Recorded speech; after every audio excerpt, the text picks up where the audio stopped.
I'm Rebekah Lester, and I'm an attorney with Triangle Smart Divorce. And I'm Lauren O'Malley, and I'm also attorney at Triangle Smart Divorce, and we're going to talk about custody schedules in North Carolina. I think 50-50 is probably the most popular schedule that judges do, at least in Wake County, but I also have experience. I go to other counties surrounding Wake County, and I also think that 50-50 is probably one of the most popular schedules surrounding the area. Absolutely. I always tell my clients that when we're talking about physical custody schedules, that day-to-day, where is the child sleeping every night, typically a judge would walk in and assume, or they should assume, that everyone is on equal footing. Right. And that equal should be somewhere in a close approximation to 50-50. Then throughout the hearing and throughout the collection of evidence and the testimony, the judge may choose to shift kind of one way or the other based on the facts if they believe that something other than 50-50 is in the best interest of the child.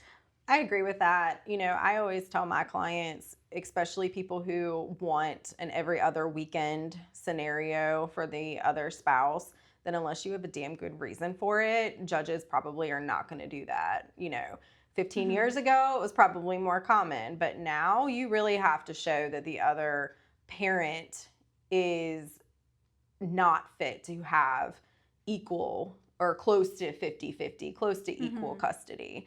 I will say a lot of people come in and say, well, I was a stay-at-home parent, the other parent worked, so I should automatically get primary custody. And I tell people all the time that judges will say, well, they had to work because somebody had to support the household. And if they want to equal or to be a parent now, we're going to let them. We're going to let them give it a shot, you know. So just because you're a stay-at-home parent and you are the primary caregiver for the kids does not mean that your spouse is not going to get 50-50 or close to a 50-50 custody schedule.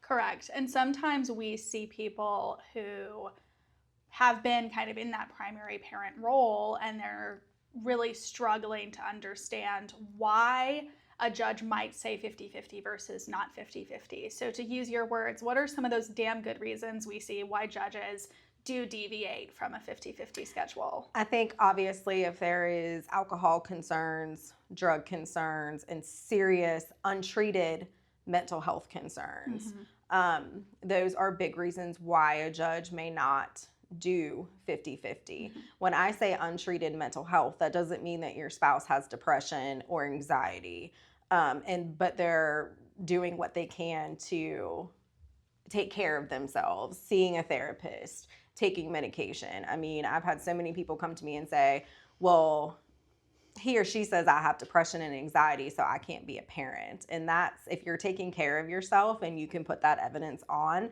that's not going to be a deciding factor for a judge. No, not at all. I have clients sometimes who come to me very worried because they do have a mental health diagnosis and they're concerned that's somehow going to prevent them from being an active and involved parent. And so, you know, I share with them that as long as, like you said, they're doing those right steps and they are being seen by some kind of care team, whether that's a doctor, a therapist, a psychiatrist, and they are following the basic recommendations of that treatment care team, and whatever mental health condition they have is not severely impacting their ability to supervise, monitor, and care for their children, that most of my clients have, you know, an anxiety diagnosis or something similar, particularly while we're talking about going through the stressful period of a separation. Right. It would be unusual for someone not to be experiencing heightened anxiety or depression. And so that doesn't prevent them from being a parent. And also going back to other reasons why it might not be 50-50, obviously, if you can prove abuse, physical abuse, or severe anger issues that put the child at risk, those are also reasons why we might not see 50-50. Domestic violence, if the child witnesses domestic violence, if the child is having a hard time after maybe witnessing domestic violence, even if it wasn't directed towards the child, scared to be around the other parent, for example. You get a good therapist involved, things like that. Those can be other reasons why we don't see 50-50. But with that said, what are these 50-50 schedules? We have week on, week off, which is probably the most common schedule for older children. Absolutely. And that's where it's exactly what it sounds like.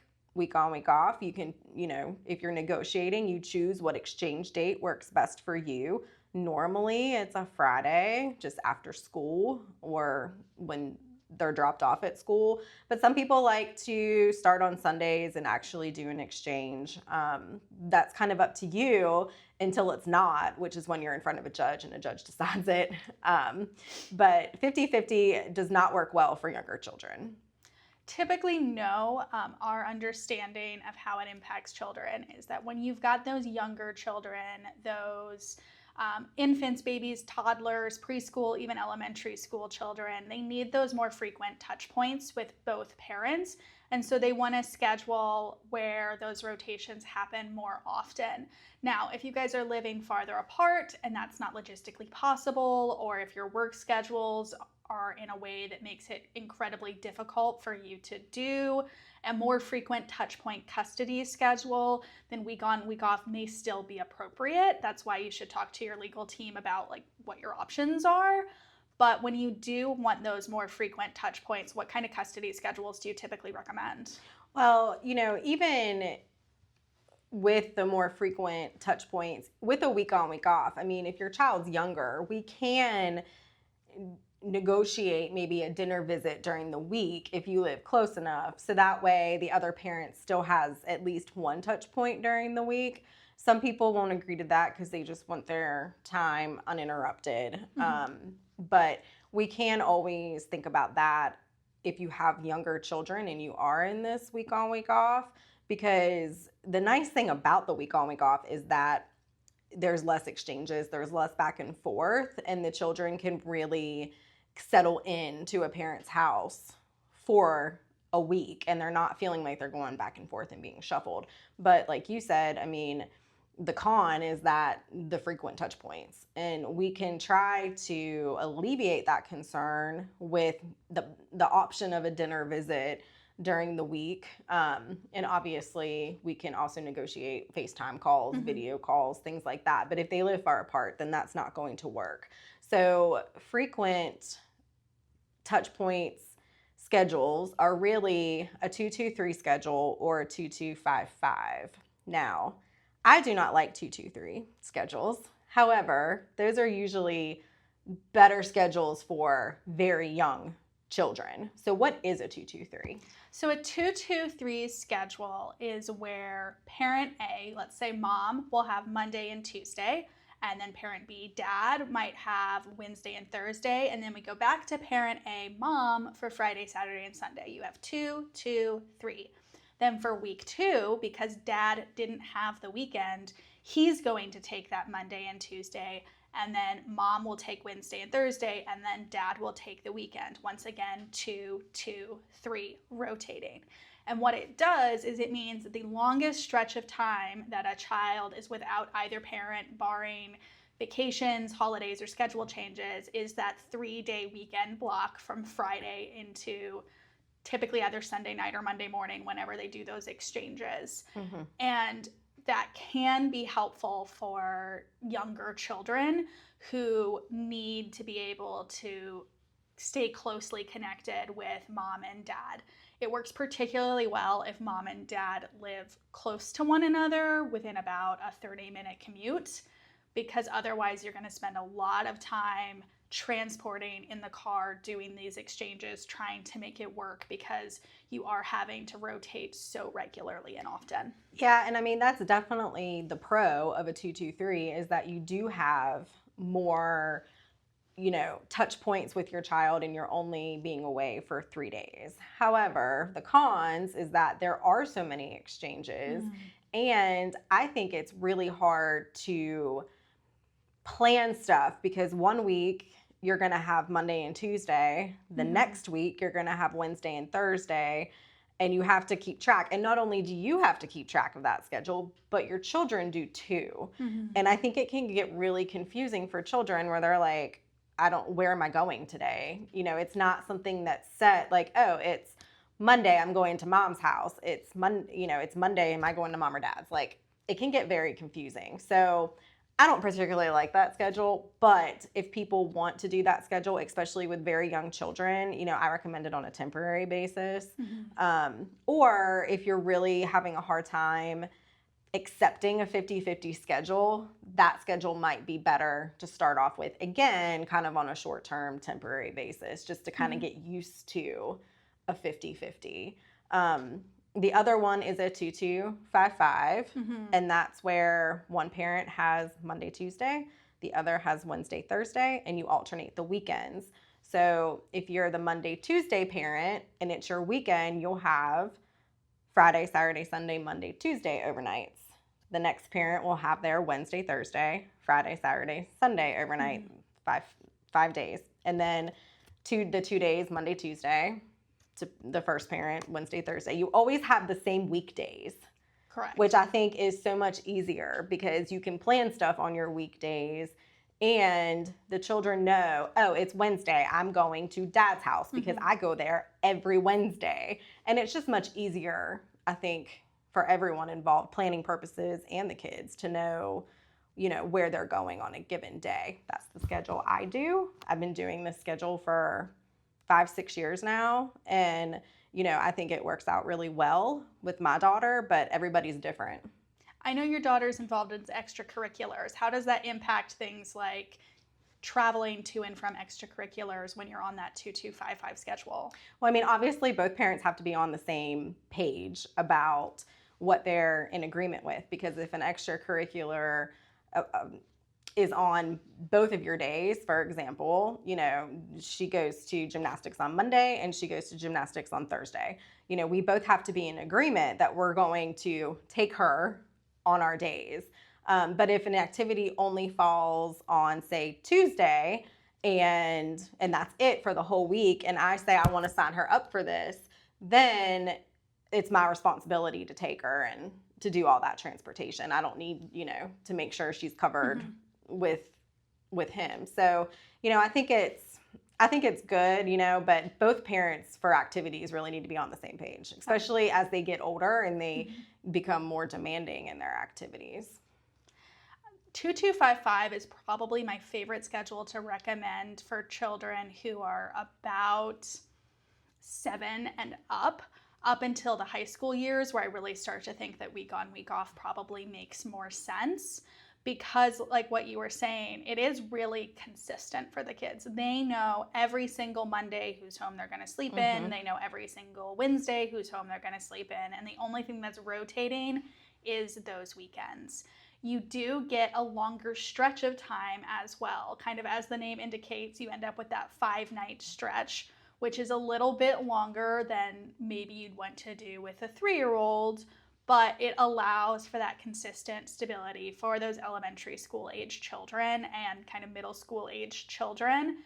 And it does allow for, you know, being able to plan an activity that occurs every Tuesday night and knowing that it's going to fall entirely within your custodial time. Right. Yes. And, you know, it's also helpful not only for the children, but also the parents, because then parents can also plan, you know, if I have to do X, Y, Z, I know that I don't have every Thursday, for example, I'm in the evening, I'm free. So if I want to go do, you know, a class or whatever, I know that I can commit myself to that, as opposed to, oh, well, I can do it this week, but not this week. I can only go every other week. I know a lot of my working parents really like that as well, because when they're thinking about doing things like extracurriculars or getting the kids from school, they're often able to coordinate with their employer that they have more flexibility on those 2 days of the week.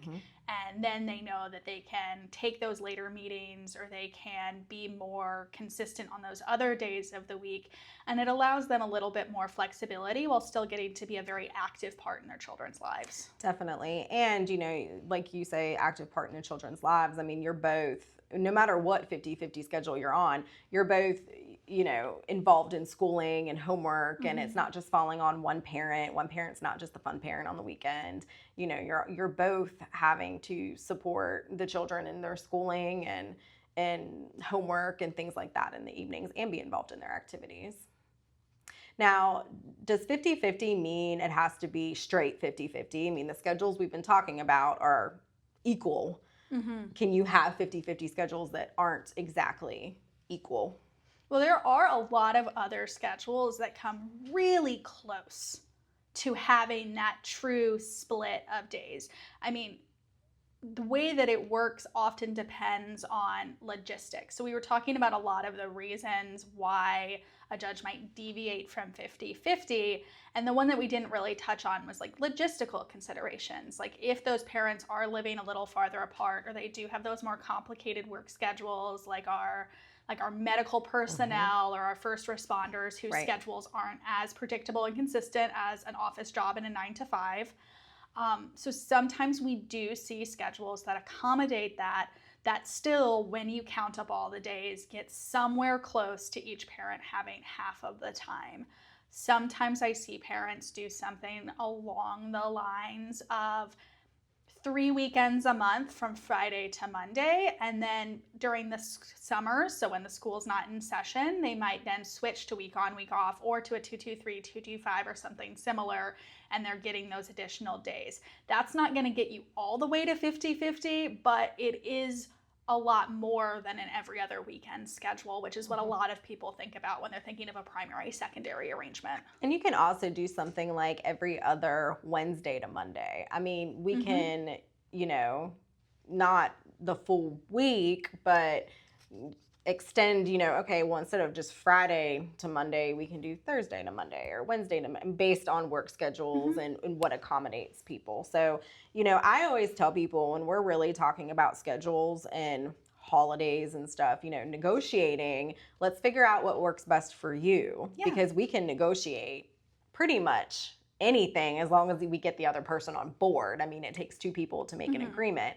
When you go into court, I mean, obviously you ask the judge for what you want, but you have way less control over what the judge does. The judge may not care that you are a first responder and you work these 12-hour shifts and you have other people depending on you to work those shifts, or it's hard to move shifts around. So that's just kind of something to think about, is negotiating. We can do a lot, but when you go into court, it's a little bit harder. Absolutely. And I often have the same conversation with clients, that when we are still in the negotiating stage, which is where I hope to end the majority of my custody cases, we have so much flexibility and creativity to go beyond just the 3 custody schedules that we've really primarily mentioned today, and to really come up with something that fits specific needs of parents and children and the family unit as a whole. I have found, and maybe you've had the same experience with local judges, that they are not the most creative people. They tend to like to do what they have done for lots of other families before, because they are put in a position where they have to make custody schedules multiple times a day, every day. And so they kind of rinse and repeat a lot of the same language, a lot of the same provisions, and a lot of the same schedules, and you don't have any control. Once it's in a judge's hands, you have given up your ability to really, really dictate what that custody schedule is going to look like going forward. And a lot of times those rinse and repeat schedules and languages are fine. Yeah, absolutely. It's just in these certain circumstances, if you have something that logistical, like you really need to work around, those are the cases where it might not be okay for those schedules. The one thing, and I just want to touch on this briefly, is that a lot of people either want a 50-50 schedule or want a primary schedule because of child support, because child support is based off of how many overnights you have. And I would really implore people to consider not doing that, because if you are only wanting 50-50 because you want to pay less in child support, then that's not a good reason. And if you only want the person to have every other weekend because you want more in child support, even though they could be a very good parent, that's not a good reason either. And I just wanted to throw that out there, that child support always comes into play when we talk about these custody schedules, but please do not base your custody schedule, what you want, off of child support. Absolutely. And I have those same conversations with clients that you really should be thinking about child support and custody as separate but related things rather than trying to negotiate one for the other, because it's not typically what's best for your children to prioritize your schedule based on the dollar amount that's going to come off of a child support worksheet. And additionally, those overnights, while it is a somewhat arbitrary number that they've picked of, when do you consider joint or secondary for the purposes of a child support calculation, it is based on something. It is the idea that when you have your child 50% of the time, you are also contributing to that child's well-being by buying food, by maintaining a household through things like gas and having transportation, by buying clothes, taking the kids to school and activities. Yes. So there is kind of that expectation that while maybe you're paying a little less in child support, you now also have your own expenses that are increasing. And I found most parents state that child support doesn't come anywhere close to actually replacing what it costs to raise a child. So that is not something that you should be really weighing when you're deciding what kind of schedule works best for your family. I agree. Now, we've talked a lot about 50-50, but there are some other schedules, and I think we've kind of touched on them, like in every other Wednesday through Monday, or Friday to Monday and week on, week off in the summer. I mean, the summer is really something that we can get creative with, trying to get more time that you may not be able to have. And then obviously we have the primary schedules, which is every other weekend, which is really, in my opinion, limited situations. Are there any other custody schedules that we did not touch on? I mean, we kind of said we can negotiate anything, so. Yeah, I think that, there is every other weekend. There's, 3 weekends a month or some other combination of weekend and perhaps dinner visits or weeknight, overnight time. Those are a little less consistent and constant than the 3 50-50 schedules we've talked about.